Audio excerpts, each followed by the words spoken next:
Barrackpore police কমিশনারেটের অন্তর্গত হালিশহর থানার উদ্যোগে নির্বাচন কমিশনের নির্দেশে জোরদার করা হয়েছে নাকা চেকিং। নদিয়া ও উত্তর ২৪ পরগনা জেলার সংযোগস্থলে কড়া নজরদারি চালানো হচ্ছে। এই নাকা চেকিংয়ে রয়েছেন নির্বাচন কমিশনের একজন আধিকারিক, স্থানীয় থানার পুলিশ কর্মী এবং অন্তত ৬ জন কেন্দ্রীয় বাহিনীর জওয়ান। নির্বাচনী আবহে অবৈধ অস্ত্র, বেআইনি মদ ও নগদ অর্থ এক জেলা থেকে অন্য জেলায় পাচার রুখতেই এই বিশেষ নজরদারি। হালিশহর থানার পক্ষ থেকে নিয়মিতভাবে এই চেকিং চালানো হচ্ছে। এর আগেও কল্যাণী এক্সপ্রেসওয়ের কাঁপা মোড় সংলগ্ন গুরুত্বপূর্ণ এলাকায় একই ধরনের নাকা চেকিং দেখা গিয়েছিল। তবে এক জেলা থেকে অন্য জেলায় প্রবেশপথে যে বাড়তি কড়াকড়ি নজরে আসছে তা নির্বাচনের প্রেক্ষিতে যথেষ্ট তাৎপর্যপূর্ণ। উল্লেখ্য, আগামী ২৯ এপ্রিল দ্বিতীয় দফার নির্বাচন অনুষ্ঠিত হবে।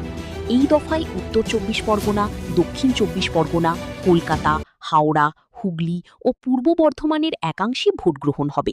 তার আগে রাজ্য জুড়ে এফএল সবগুলিতে যেমন কড়াকড়ি বাড়ানো হয়েছে, তেমনি ২ ও ৪ চাকার যানবাহনের উপরেও জারি হয়েছে বিশেষ নজরদারি। ৪ চাকার গাড়ির ক্ষেত্রে চালকদের বৈধ নথিপত্র পরীক্ষা করার পাশাপাশি গাড়ি তল্লাশিও করা হচ্ছে।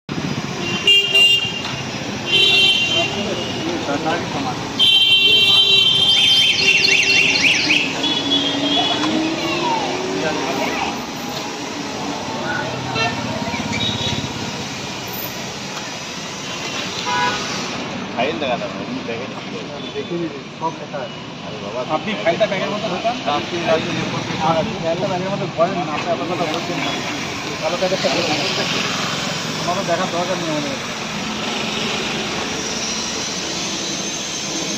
কি নাম?